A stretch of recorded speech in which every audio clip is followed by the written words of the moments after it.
ating antabayanan ang mga ulat mula sa ating mga kapatid na himpilan sa probinsya para sa Regional News.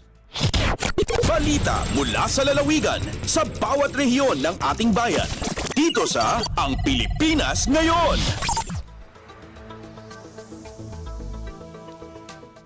Narito na ang bugso ng ating mga regional news. Dumako muna tayo sa rehiyon ng Luzon.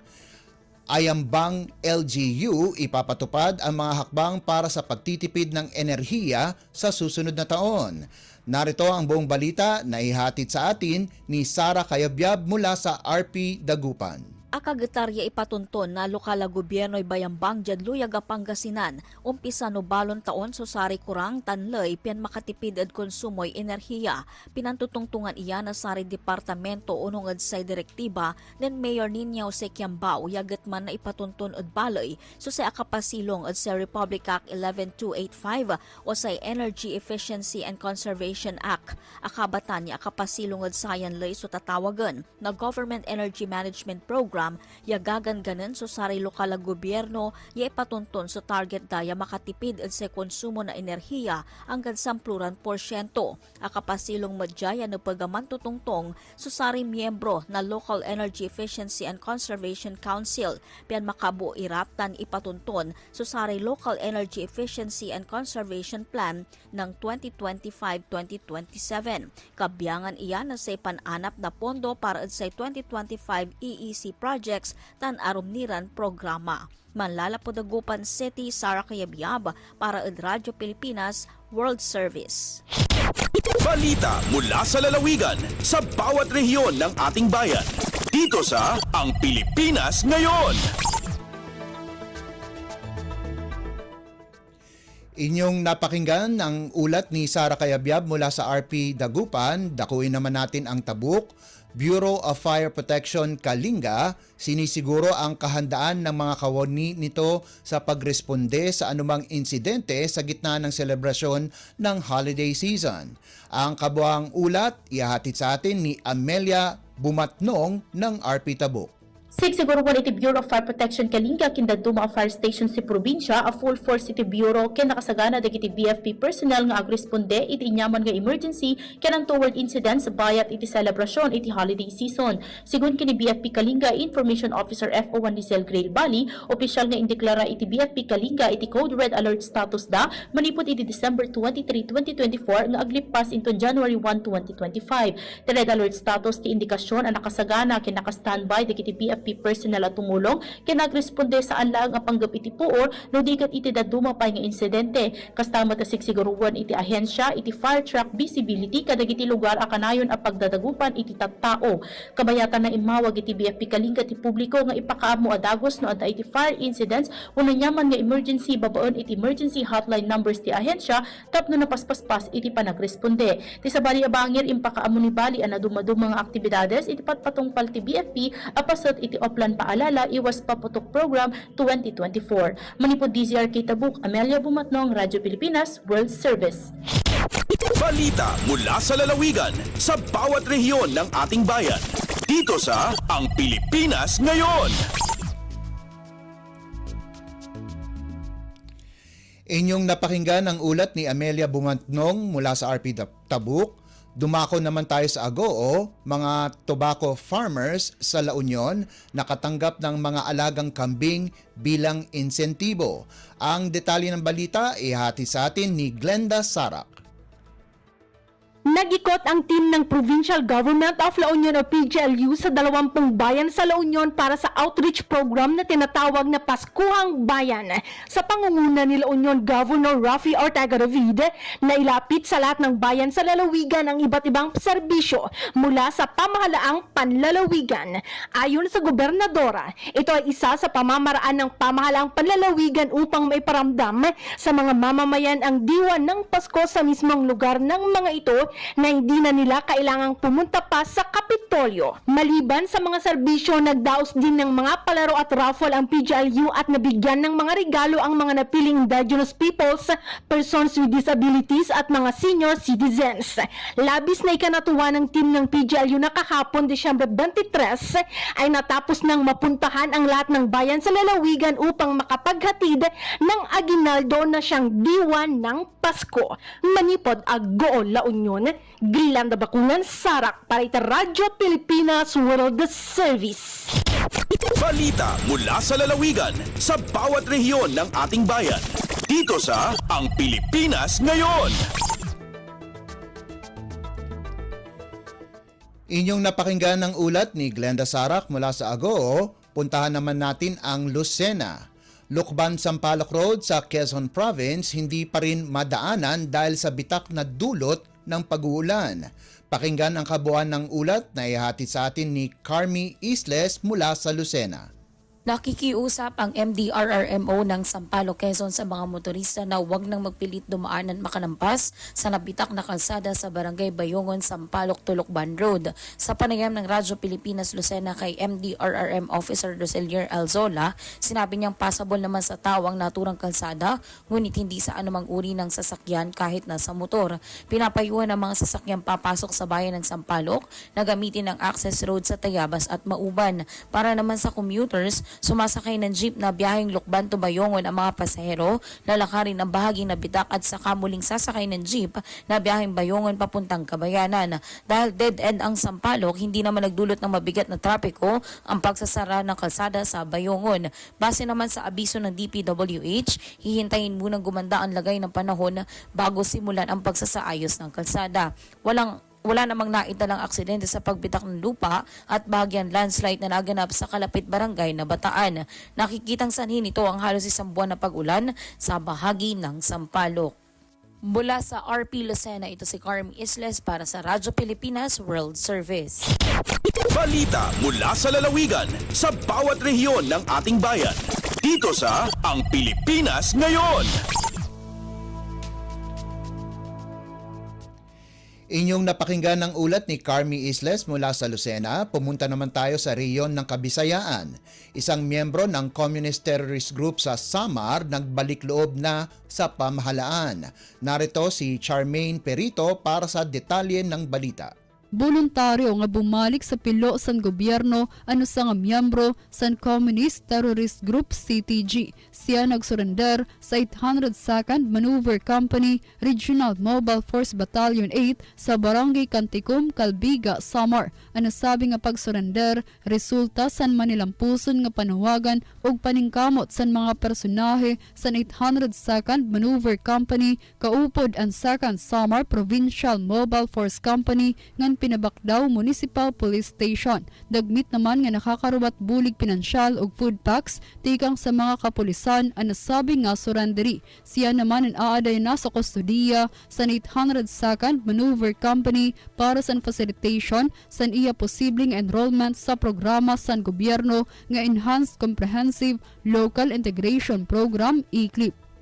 Tikang sa Radyo Pilipinas Kalbayog, Charmaine Perito para sa Radyo Pilipinas World Service. Balita mula sa lalawigan sa bawat rehiyon ng ating bayan. Dito sa Ang Pilipinas Ngayon.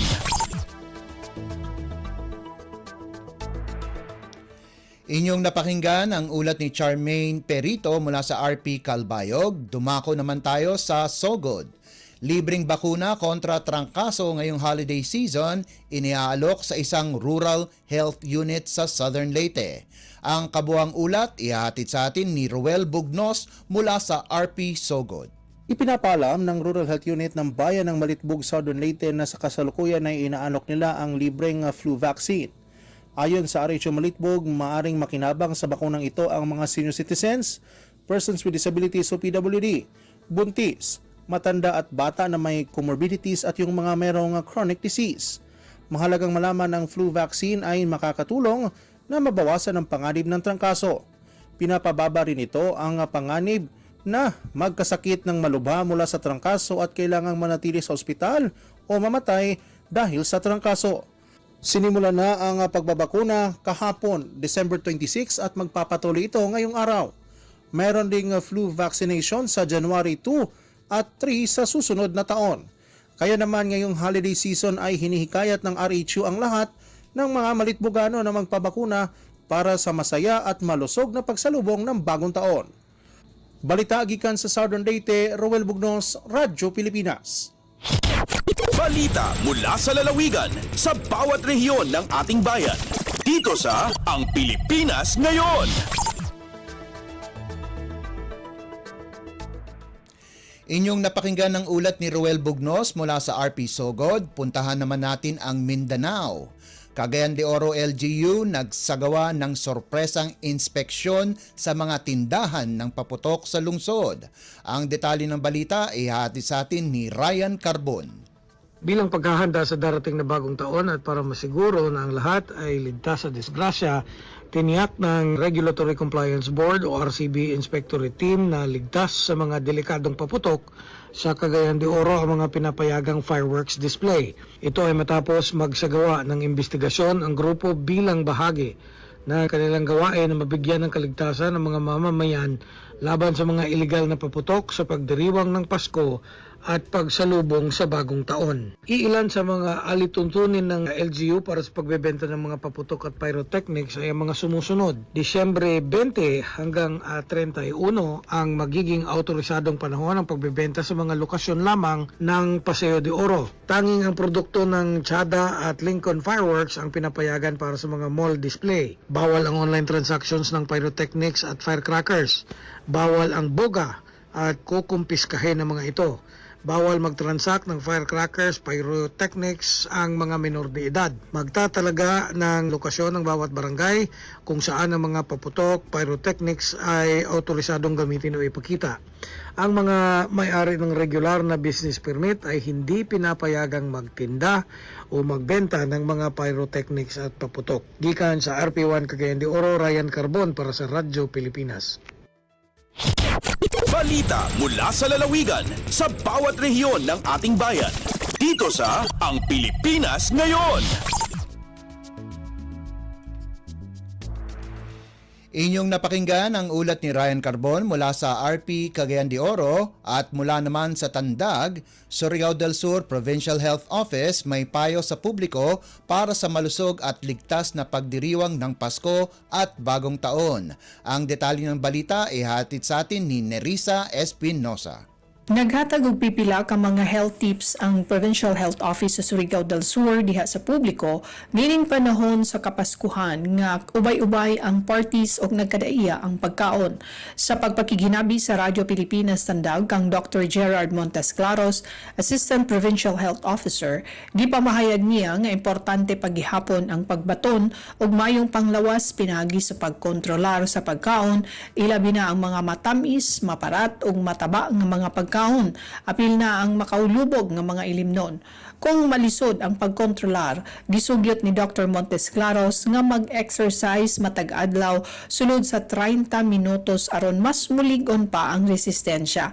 Gibutyag pa niya nga nagdaghan usab ang mga nadisgrasya tungod sa sobrang nga kahubog. Tungod nini nagpahimangno si Dr. Montes Claros nga likayan ang alcoholic drinks og dili mag-drive kung nakainom. Mas mayo kung sugaton ang tuig nga mahimsog ang tanan. Gikan sa RP Tandag kini si Nerissa Espinosa alang sa Radyo Pilipinas World Service. Balita mula sa lalawigan sa bawat rehiyon ng ating bayan. Dito sa Ang Pilipinas Ngayon. Inyong napakinggan ang ulat ni Nerissa Espinosa mula sa Tandag. Dumako na tayo sa Iligan, Police Regional Office 10, nakamit ang pinakamataas na rating sa 2024 Minda Survey. Ang kabuang ulat ihatid sa atin ni Sharif Timhar mula sa RP Iligan. Nakamit ng Police Regional Office o PRO-10 ang pinakamataas na Client Satisfactory Ratings ng 2024 Mindanao Development Authority o MINDA Survey. Dito na itala ang lalawigan ng Bukidnon bilang may pinakamataas na Trust Ratings na 96% at sinundan naman ng Cagayan de Oro City. Nangunguna naman ang lalawigan ng Camiguin sa Security at Respect Ratings na nasa 97%. Pinakamataas naman ang Bukidnon at Camiguin sa Safety Ratings na 95%. Mga residente naman sa Cagayan de Oro at Iligan City ang may pinakamataas na satisfaction rating sa public safety services na nasa 97%. Bata ito sa mga nakalap na datos ng MINDA simula una hanggang ika-4 na bahagi ng taong 2024. Ayon kay Pro-10 Director Police Brigadier General Jason De Guzman, ikinatuwa niya ang resulta ng survey dahil patunay ito na ligtas at nasisiyahan ng mamamayan sa serbisyo ng Pro-10. Binigyang din naman ni MINDA Chief of Public Relations Dr. Adrian Tamayo na ang rehiyon ng Northern Mindanao ay talagang ligtas at handa rin ito sa pamumuhunan. Mula sa lungsod ng Iligan, ito si Sheriff Timhar para sa Radyo Pilipinas. Balita mula sa lalawigan sa bawat rehiyon ng ating bayan. Dito sa Ang Pilipinas Ngayon. Inyong napakinggan ang ulat ni Sheriff Timhar mula sa Iligan. Puntahan naman natin ang Butuan. DSWD Caraga ipinamahagi na ang Electronic Benefit Transfer Card sa vulnerable sectors sa Surigao del Norte para sa pinalawak na implementasyon ng Walang Gutom Food Stamp Program sa 2025. Narito si Jocelyn Morano para sa detalye ng balita. Abala sa pamimigay ang Department of Social Welfare and Development o DSWD Caraga ng Electronic Benefit Transfer o EBT card sa ilalim ng Walang Gutom 2027 Food Stamp Program sa 10 lugar sa probinsya ng Surigao del Norte. Kinabibilangan sa mga munisipyo ng Mainit, Placer, Gigakit, Anaon, Malimuno, Taganaan, Sison, Bacuag, Claver at Surigao City. Ang mga rehistradong benepisyaryo ay makakatanggap ng tig 3,000 pisong food credits kada buwan sa kanilang EBT cards simula Enero sa susunod na taon. Malaking tulong ito upang masiguro na walang pamilyang magugutom sa Caraga Region.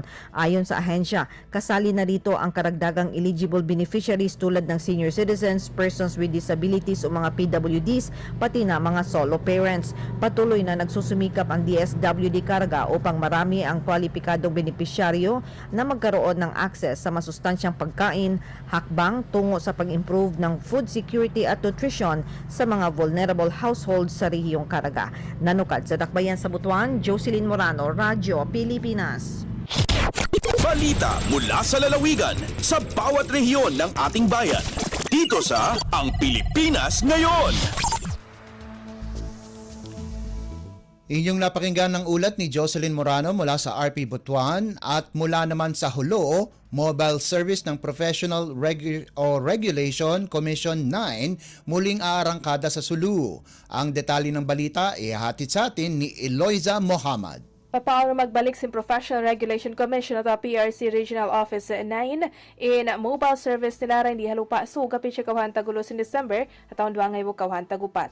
Papaunon ini ha multi-purpose gymnasium sin Sulu Provincial Government ha barangay Bangkal Patiko Sulu makajay mag-secure appointment online ha nasabot website amon online.prc.gov.ph. Maksud ini amin mapasuukim pagsangsa sin PRC pa mga raayat hindi ha Sulu amon kamamuhan mga client taysab nila ha regional office. Nakauna na yan nagkainahon in Philippine Nurses Association ta PNA Sulu kan Governor Abdul Sakur M. Tan halan sin pakradyan ni sin PRC 9. Dungan day sab ini iwan sin oath taking at pagsapa sin sukon tuong gatos newly registered nurses deng haduhay-duhay state universities and colleges ha binaybayan. Deng ha RP Hulo, Eloisa Muhammad para Radyo Pilipinas World Service. Balita mula sa lalawigan sa bawat rehiyon ng ating bayan. Dito sa Ang Pilipinas Ngayon. Inyong napakinggan ang ulat ni Eloisa Muhammad mula sa Hulo. Dumako na tayo sa Tawi-Tawi. Bentahan ng torotot, prutas at mga paputok matumal sa Bonggao, Tawi-Tawi. Ang kabuang ulat ihatid sa atin ni Laila Shari Nami mula sa RP Tawi-Tawi. Matapos ang pagdiriwang ng Pasko, makikitang mangilan-ngilang vendors na ang nag-umpisa ng magbenta ng mga prutas, torotot at fireworks. Ayon sa isang vendor, matumal pa ang bentahan ng mga ito sa kasalukuyan at kanila pang inaabangan ang pagdating ng samut-saring prutas mula sa Zamboanga City. Base sa kanilang nasaksihan, sa tuwing sumasapit ang bagong taon ay sa December 31 ang malakas na bentahan ng mga ito. Bagamat maliit lamang ang populasyon ng non-Muslim sa lalawigan, ngunit nakikiisa rin ang mga tawi-tawian sa pagsalubong ng bagong taon. Samantala ayon naman sa Chief of Police ng Bungaw Municipal Police Station, nakahanda na ang tropa ng kapulisan sa pagbabantay upang mapanatili ang kaligtasan ng mamamayan pagsapit ng bagong taon. Mimbunggaw, Tawi-Tawi, Laila, Sherry tayo naming habal para Maradyo Pilipinas. Balita mula sa lalawigan sa bawat rehiyon ng ating bayan. Dito sa Ang Pilipinas Ngayon. Inyong napakinggan ang ulat ni Laila Sharinami mula sa RP Tawi-Tawi.